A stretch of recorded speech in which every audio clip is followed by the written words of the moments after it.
Compound interest और simple interest में ऐसा डिफरेंस है कि अगर आप एक साल के लिए कोई अमाउंट उठाते हो, चाहे कंपाउंड इंटरेस्ट में हो और चाहे आप सिंपल इंटरेस्ट में हो, पहले साल जो आपका ब्याज पड़ेगा दोनों में सेम पड़ेगा। ठीक है। अब होगा क्या कि अगर मान लो एसआई में क्या है कि आपका ब्याज पे ब्याज नहीं लगता है, वो केवल प्रिंसिपल पे ब्याज लगाता है, लेकिन ये जो कंपाउंड इंटरेस्ट होता है वो हमेशा अमाउंट पे ब्याज लगाता है। अमाउंट जो भी आपका बनेगा उस पर ब्याज लगाएगा। सपोज दैट 100 रुपए में कोई वस्तु आपने खरीदी, ठीक है, और आपने 10% का ब्याज के अकॉर्डिंग रुपए लिया है, खरीद नहीं लिया, उधार लिया किसी से, तो 10% ब्याज को उसने उधार दिया। अगर वो एसआई पे देता है तो हर साल आपको ब्याज कितना पड़ेगा, चाहे उधार मतलब चुकाओ, चाहे ब्याज दो, चाहे एक साथ दो, आपको ब्याज के हिसाब से देना पड़ेगा हर साल 10 रुपए, एक साल में 10 रुपए, तो 10 रुपए देना पड़ेगा। कोई दिक्कत नहीं है कि आप 2 साल बाद दोगे तो भी 10 करके 20 देना पड़ेगा, 3 साल बाद दोगे 10 करके 30 और एक्स्ट्रा देना पड़ेगा। तो जो मूलधन है वो तो देना ही पड़ेगा भाई। अमाउंट का मतलब क्या होता है, जो मूलधन है वो तो देना ही पड़ेगा। आप उसमें एक्स्ट्रा जो रुपए लगा के देते हैं, अतिरिक्त रुपए लगा के देते हैं, उसे कहते हैं हम लोग ब्याज। ठीक है, तो ये तो हमें समझ में आ गया कि हाँ उसको, जैसे मान लो 3 साल बाद दूंगा तो 130 रुपए दूंगा, 4 साल बाद दूंगा तो 140 रुपए दूंगा, तो ये मेरा ये ब्याज हो जाता है। 100 रुपए के उपरांत जो भी था वो सब ब्याज था। लेकिन ये अगर चक्रवृद्धि ब्याज होता तो बातें चेंज हो जाती। चक्रवृद्धि ब्याज में क्या होता है, पहले साल के लिए तो ठीक है 10% के अकॉर्डिंग कर रहे हो ना, तो 10 ही रुपए ब्याज बनेगा, कोई दिक्कत नहीं है, 110 रुपए देना पड़ेगा।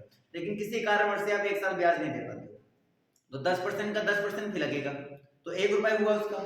10% कितना होता है, 1 रुपए, और इधर 110 रुपए का 10% लगाओगे, ठीक है। उसके बाद जो आएगा इनको 100 पर, अब 10 ब्याज पे भी देखो रुपए लगा, एक प्रिंसिपल पे भी रुपए लगा, 100 पे 10% लगा 10 रुपए आया, ब्याज पे रुपए 1 रुपए और एक्स्ट्रा आया, तो टोटल कितना ब्याज हो गया, अब 21 हो गया। पहले इसमें कितना था 20, अब इसमें कितना हो गया 21, तो 2 सालों में देखो 21 रुपए हो गया। तो आप देख रहे हो कि ब्याज पे भी रुपए लगा रहा है और साथ में उस पे भी लगा रहा है। ठीक है, तो आपको यहाँ पे ध्यान देना है कि अगर आपने सपोज दैट कर लिया आपने कि यहाँ पे सपोज कर लिया कि भाई हमारा जो मूलधन है, मूलधन, ठीक है, और मूलधन आपने मान लिया कि P है। देखो फार्मूला डिराइव करते थे आपको, आप ये भी समझना चाहिए, ठीक है, कि कैसे फार्मूला बनना है।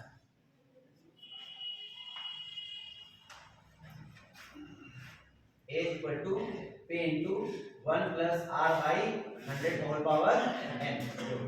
तो देखते हैं कैसे बना है और कैसे निकालेंगे। ठीक है, मूलधन को हमने मान लिया P, हम R% रेट पर ले रहे हैं और n सालों के लिए ले रहे हैं, तो चलो आपको ऐसे समझाते हैं। मान लो पहले साल आप जाते हैं और ब्याज उठाते हैं, ठीक है, ब्याज निकाल रहे हैं किस रेट के अकॉर्डिंग, R%, तो R% निकालो, P का R% क्या होगा, P इंटू R बाई 100 होगा। तो ब्याज अब जब अमाउंट देने जाओगे तो अमाउंट क्या बनेगा, आपको पता है कि मूलधन तो P तो देना ही पड़ेगा, मूलधन तो P तो आपको देना ही पड़ेगा, साथ में जो आपने ब्याज निकाला वो भी आपको क्या करना पड़ेगा, देना पड़ेगा। तो अब कितना हो जाएगा, हो जाएगा P plus P into R by 100, इसको कॉमन ले लेंगे, क्या हो जाएगा P 1 प्लस R बाई 100 हो गया। क्या बस को सुनना गया अमाउंट। फिर आपको पता चला आपने किसी कारणवश से रुपए नहीं दिया, तो रुपए क्या वो P पे लगाएगा ना, सीआई ये कहता है कि P पे नहीं, मतलब है जो भी अमाउंट बनेगा वही हमारा नया प्रिंसिपल बन जाता है। तो मेरा नया प्रिंसिपल कौन है, तो मेरा नया प्रिंसिपल बन जाएगा ये।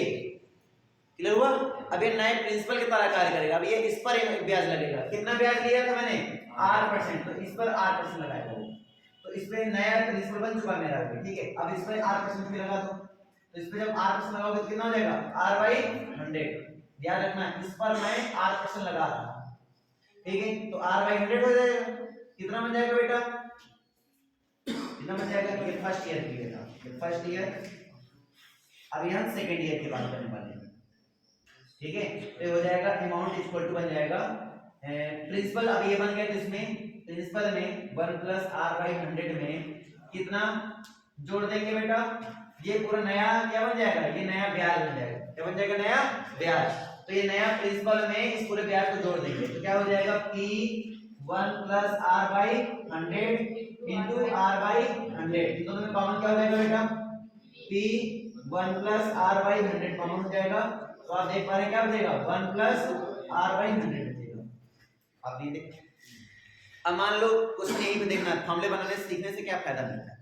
क्वेश्चन ये बोल रहा है कि पहले साल 2% का दर से, तीसरे साल 3% की दर से और चौथे साल 5% दर से। जब भी क्वेश्चन ऐसे बोल दे तो यही से देखो, पहले हमें 2% दर से देना, 2/100 आ गया, फिर दूसरे में 3% दर से 3/100 आ गया, कि हमें 4% दर से 4 पे 100 आ जाएगा। तो ऐसे तुम फॉर्मूला जो डिराइव करते हो ना, तो वहां पे तुम्हारे पास कॉन्सेप्ट आ जाता है कि अच्छा ऐसे ये गेम होता है। तो तुम्हें अलग अलग के लिए फॉर्मूला याद नहीं करना, जैसे होता नहीं कि अलग रेट के लिए हर साल के लिए अलग रेट 1 2 3 4, तो याद रखना 1 2 3 4 ऐसे देखो।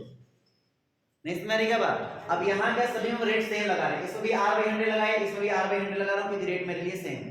लेकिन जब रेट सेम ना दे, ऐसे फॉर्म में रेट क्या होता है, सेम होता है, इसलिए n टाइम गुणा हो गया सीधे। देखो गुणा हो रहा है दो बार में, 2 साल के लिए देखो गुणा हो गया 1 + R/100 1 + R/100 यानी कि 1 + R/100 का होल स्क्वायर, 3 साल में 1 + R/100 का होल क्यूब।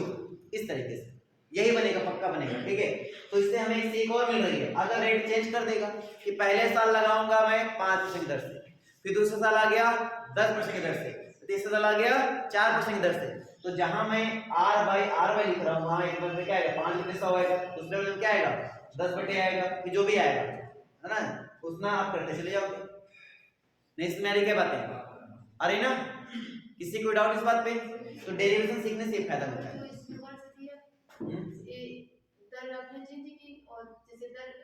समय 1 2 3 4, अरे हम क्या बोल रहे हैं, समय का मतलब क्या है, 3 साल के लिए ब्याज उठाया, लेकिन पहले साल ब्याज पर मान लो 510 से मुझे ब्याज दिया गया, फिर दूसरे साल में उसमें रेट लगेगा 7% का, फिर मान लो 9% का। हम बोल रहे हैं 5 7 9, ये फॉर्मूला नहीं लगा पाओगे सीधे, ये सेम रेट के लिए समझ में आ रहा है कि नहीं आ रहा, ठीक है।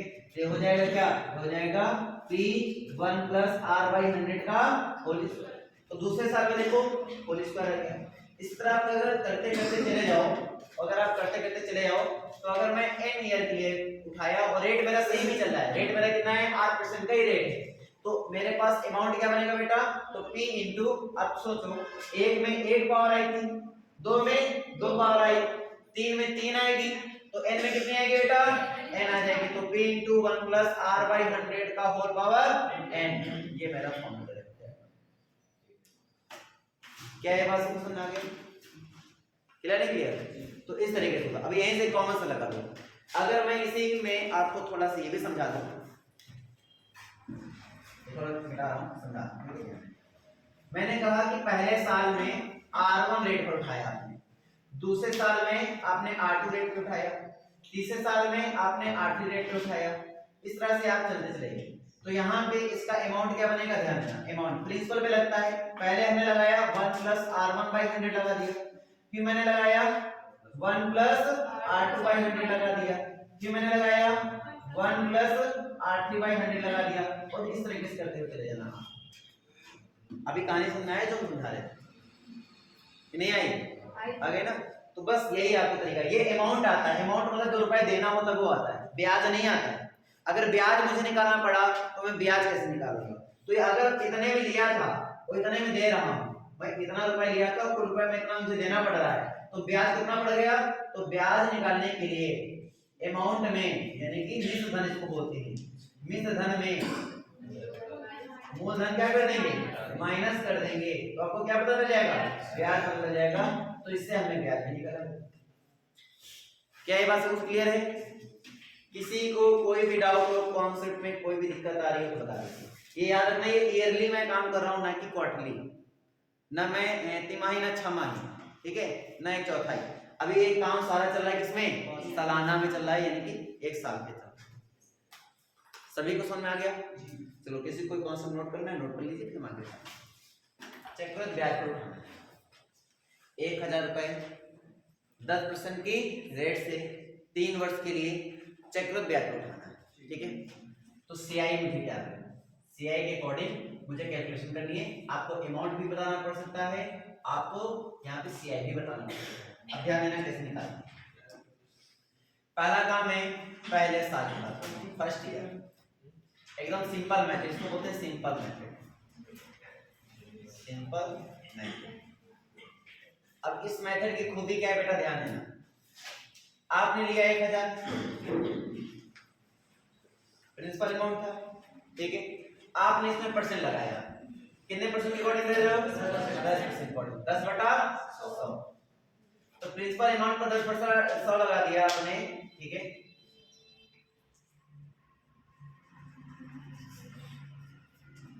रेट आपको दे रहा है 10% और 3 वर्ष, एन दे रहा है आपको 3 वर्ष,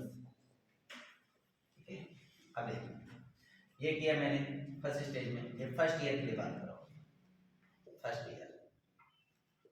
तो यहाँ से 1000 का 10% कितना होगा बेटा? 100 आएगा। कितना आ जाएगा?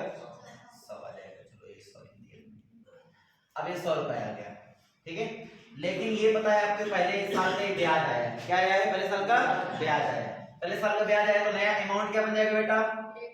नया अमाउंट क्या बन जाएगा आपका पहले साल का? तो 1000 पहले से था, 100 रुपए और कितना हो गया? 1100 रुपए हो गया। क्लियर हुआ? पहले साल का लिखते हैं। अब आते हैं दूसरे साल, सेकंड ईयर। सेकंड ईयर की बात कर लेते हैं।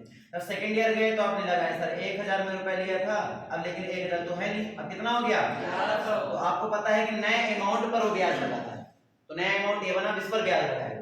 तो 1100 में देखो 100 भी इंक्लूड है और 1000 भी इंक्लूड है ना? 1000 भी इंक्लूड है, जो ब्याज है उस पे इंक्लूड है, मतलब दोनों पे ब्याज लग रहा है एक साथ। कितना ब्याज लग रहा है बेटा? 10% लग रहा है, 10/100 कितना आ जाएगा? 110 आएगा। अब 110 तो ये ब्याज आया आपका, तो नया अमाउंट क्या बन जाएगा बेटा? तो नया अमाउंट क्या बन जाएगा? 12। तो आप नया अमाउंट इसमें 1100 में आप 110 जोड़ देंगे, कितना आ जाएगा?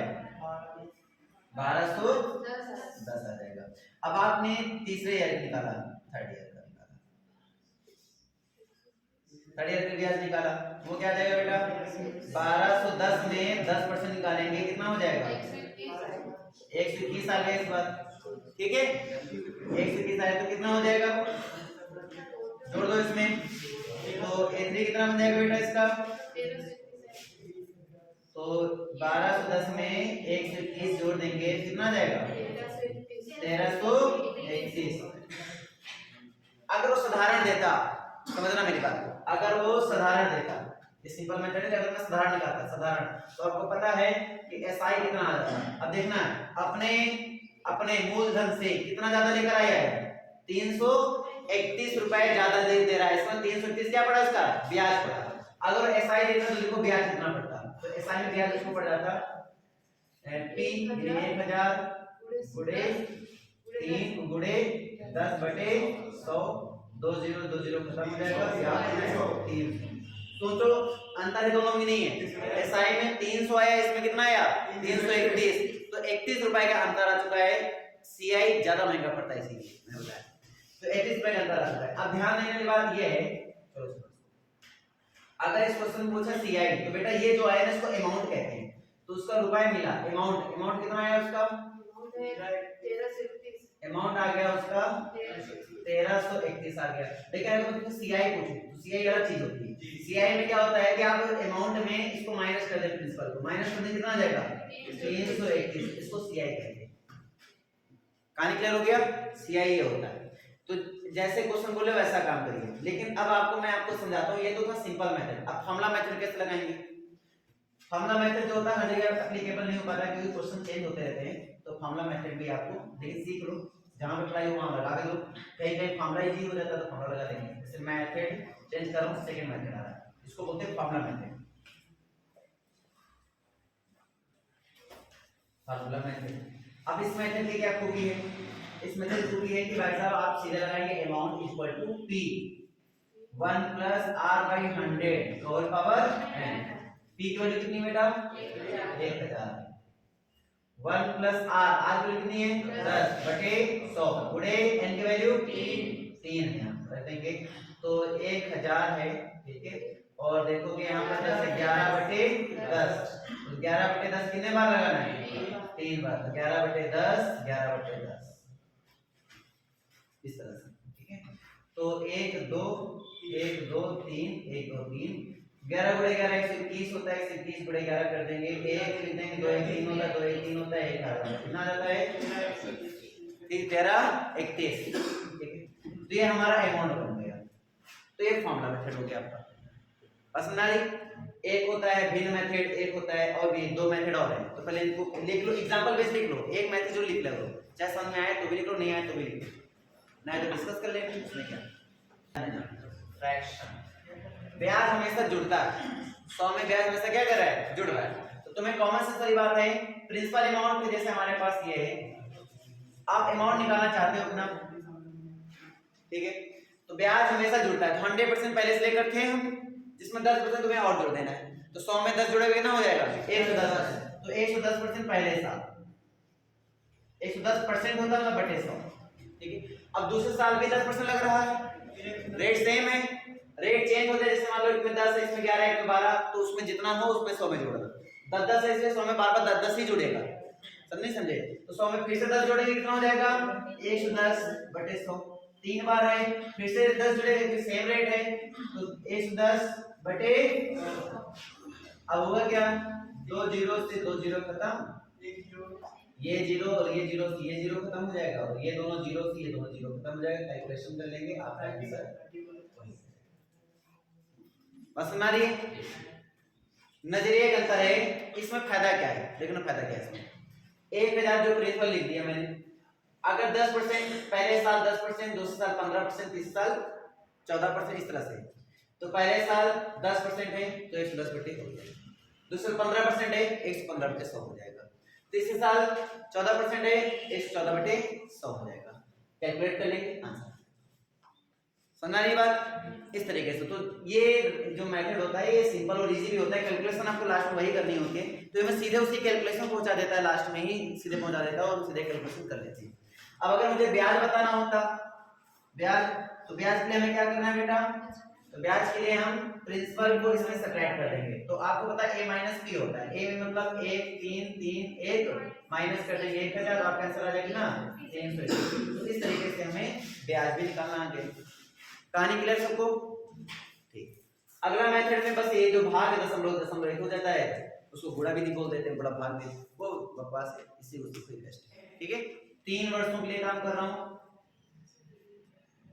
ठीक है, पहले साल 15% ब्याज पड़ा, दूसरे साल 10% ब्याज पड़ा, तीसरे साल 5% ब्याज पड़ा, बात समझे।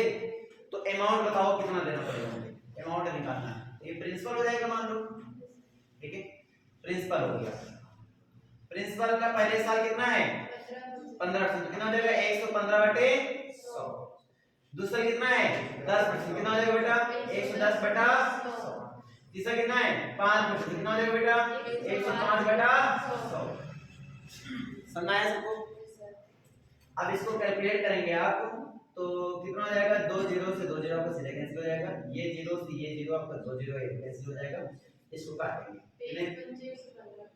23 पंचे इधर काटेंगे 20 500, फिर काटेंगे 5 में 10, 5 के 5 और 5 को 20 हुआ, ठीक है, 4 गुना आपका 8 हुआ, इसको कैलकुलेट करेंगे तो कितना आपका आएगा 10 626, सबका इतना आया है, चेक कर लो, देख लो इतना ही आया, निकालो देखो कितना आया, तो फिर आप देखो ये अमाउंट आया, आपको सीआई कितना देना पड़ा, सीआई तो अमाउंट में इसको माइनस कर देंगे, तो 10,626 में माइनस कर देंगे 8,000,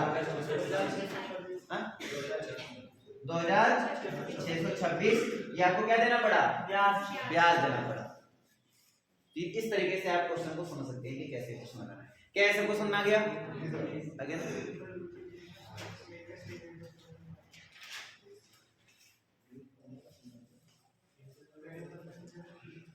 देखो जहां पे जैसे मैथ तुम्हें सारे सीखी, तो आप हर जगह एक ही मेथड फॉलो करने की जरूरत नहीं है। अब जैसे कहीं कहीं ये मेथड डिफिकल्ट लगेगा, जो ये चीज लगे कहने मतलब बोला दो, जो डिफिकल्ट लगे उसको तुरंत क्या कर दो, छोड़ दो। लेकिन अगर मैं तुमसे बोलूं यहीं पे सुन लो बेटा, इधर ध्यान दो, अगर मैं तुमसे पूछूं अमाउंट मैं आपको दे दूं, अमाउंट मैं आपको दे दूं, मैं आपको रेट दे दूं, मैं आपको प्रिंसिपल बोलूं, तो आपको पता है अगर मैं प्रिंसिपल से अमाउंट निकालना चाहता था तो आ गया, अमाउंट से अगर प्रिंसिपल निकालना चाहूंगा तो उल्टा कर देना, तुम खुद सोचो ये गुणे में इधर आएंगे भाग में उल्टा हो जाएगा, तो जहां 115 बटे 100 हुआ तो वहां क्या हो जाएगा 100 बटे 115, 100 बटे 110 उल्टा हो जाएगा, समझ क्या बात है, अरे ना। तो जब भी तुम्हें प्रिंसिपल पूछे जाए और अमाउंट दिया जाए तो ये चीजें उल्टा कर देना, जैसे कि मैंने अभी बताया, तुम्हें सीधे आंसर मिल जाएगा। अब एक एग्जांपल के बेस पर तुम्हें एक छोटा सा क्वेश्चन देते हैं और तुम उसको अप्लाई करो। 10% वार्षिक ब्याज की दर से कौन सा ब्याज चला है, वार्षिक ब्याज की दर, ये भी ध्यान देने वाली बात है, वार्षिक ब्याज बोल रहा है क्वेश्चन, ठीक है। और ये क्या है, वर्ष, 3 वर्ष के लिए, ठीक है। अमाउंट आपको दिया गया है, प्रिंसिपल अमाउंट आपको निकालना है, यानी कि आपको P निकालना, मूलधन क्या हो गया अपना 10,000, कितना आया 10,000। कैसे किया वो भी देख लेते हैं। P बराबर अगर तुम्हें निकालना है, मैंने बोला जो अमाउंट दिया जाए उसमें 10% बढ़ा रहे हो, 100/110, फिर 3 वर्ष के लिए तो फिर क्या होगा 100/110, और फिर 100/110, ऐसे उल्टा कर दीजिए। आप कैंसिल करिए, ठीक है, होगा तो नहीं, एक जीरो कैंसिल होगा इसका, वैसा करो, ये जीरो अब कैलकुलेट करिए, आंसर आ जाएगा। इसको कैलकुलेट किया था 13 से 21 तीनों का आएगा, वही तो आता है तीनों का, तो आंसर कितना आया 10,000 आपका आंसर हो जाएगा। बहुत ही सिंपल हो गया। बोलो क्लियर है, डाउट क्लियर है ना। तो इस तरीके से क्वेश्चन को डील करेंगे। तो कैसे करेंगे इस क्वेश्चन को, ध्यान देना। तो इंपॉर्टेंट ये है कि हमारे पास होता है A = P 1 + R/100, और पावर कितना होता है, तो यहां से बन जाता है, देखो ध्यान से, 1 + R/100 का होल पावर n = A/P बन जाता है। यह मेथड को समझना है। तुम्हें ये सोचना है कि जो हमारे पास प्रिंसिपल ये दोनों दिए गए हैं बिना सिंपलीफाई किए, ठीक है, तुम्हें इनका कैलकुलेशन करना, कैसे बताता हूं। 1 + R/100 का होल पावर n, एक कितना है तुम्हारे पास, ए हमारे पास है 13,310, प्रिंसिपल कितना हमारे पास 10,000, मुझे n निकालना है। अब आप इनको कैलकुलेट करेंगे और n निकालने के लिए रेट कितना है बेटा, रेट 10 में 100 कर लेंगे, इसको कितना जाएगा बता दो, 11/10, 11/10 का होल पावर n। अब कॉमन सेंस वाली बात है कि तुम्हें इसको ऐसे कन्वर्ट करना है कि ये 11/10 की पावर में बने, 11/10 की बात है, ठीक है। तो जो जीरो कॉमन है वो तो पहले कैंसिल कर लिया करो, सीधे करके तरीका बताएंगे। अब 11 है, अब ये कैंसिल होने वाला है, तो तुम खुद इतना सोचो खाली कि 11 कितनी पावर कर देंगे, 1000 या 1331 आ जाए, कितना पावर कर देंगे, 3 पावर कर देंगे, बस यही आपका आंसर बन जाता है। तो हो जाएगा 11/10 का होल पावर 3, इसका मतलब मेरा मतलब कितना हो गया, बस आपको ये सोचना है कि इसकी पावर कितने करते कितना हो जाए, इतना ही ध्यान रखना है। तो शुरुआती में तुम सोच सकते हो कि 0 खत्म, ए को पकड़ लो खाली, अगर और सिंपलीफाई ना होने पाए तो बस ए को पकड़ लो, वही तुम्हारा बता देगा इसकी कितनी भी साल हो सकते हैं, ठीक है। पावर सेम होगी, याद रखना है ऐसे, जितने इसके बनेगा उतने इसका बनेगा, अलग अलग होगा तो फिर हमें कुछ नहीं लगेगा, कहीं गलत हो गया, ठीक है। हाँ बनेगा नहीं, बेस इक्वल होगा तभी हम कंपेयर कर पाएंगे। तो बेस इक्वल होने के लिए जिसकी पावर इतनी बनेगी सेम उसकी पावर उतनी ही बनेगी। तो जब देख पा रहे हो कि दोनों सिंपलीफाई नहीं हो सकते हैं और सरलीकरण नहीं हो सकता उसका, तो फिर हम क्या करेंगे, हम किसी एक को पकड़ के उसको पावर में कन्वर्ट करेंगे, बस वही आपका क्या बन जाएगा, ऐसा हो जाएगा। नेक्स्ट में क्या बात आ गई ना। तो बस ऐसे आपको लगाना है, किसी दर पर चक्रवृद्धि ब्याज से, चक्रवृद्धि ब्याज की दर से अगर हम उठाएं तो 4 साल में क्या हो जाता है, 2 गुना हो जाता है। नहीं 4 साल में अमाउंट उसका प्रिंसिपल का कितना हो गया, 2 गुना हो गया, 10,000 था तो 20,000 हो गया, 4,000 था तो 8,000 हो गया, इस तरह से। तो उसी दर पर ये धन कितने वर्षों में 8 गुना हो जाएगा, उसी दर पर ये धन कितने वर्षों में 8 गुना हो जाएगा। पहले तो तुम फार्मूला से ट्राई करो, फार्मूला से ट्राई करो कि मान लीजिए हमारा प्रिंसिपल जो है वो P मान लो, प्रिंसिपल कुछ भी हो सकता है, P मानो, 1 मानो, 2 मानो, कुछ भी मानो, ठीक है, जो एक है ना, चलो जो भी। अभी मानते हैं P हमने रुपए लिया था, अमाउंट की बात कर रहा हूँ, अमाउंट कितना हो गया था बेटा, कितने गुना, 2 गुना हो गया, तो देख 2P हो गया, क्या दिक्कत, ये 2P हो गया। और बराबर तुम्हें ये दिया गया 1 + R/100, तो तुम्हें रेट नहीं पता, R/100 हो गया, और कितने वर्ष के लिए, 4 वर्षों के लिए, ये तो लिया था ना कि 4 वर्षों के लिए। P से P हमारा खत्म, तो 2 बराबर कितना आ गया, 1 + R/100 आ गया, तो होल पावर कितना आ गया। अब जैसे आप P की जगह पर आप यहाँ पे कुछ ऐसी वैल्यू मान लेते हैं, हालांकि ये भी सही है, कोई दिक्कत नहीं है। तो यहाँ से आपको क्या बनेगा, R/100, इसको ऐसे ही रहने दो, इसको छेड़ने की जरूरत नहीं है, क्योंकि गाना गा रहा है, सबको पता ना कौन सा गाना है, बता दो। अमाउंट कितने गुना हो जाता है पहले से,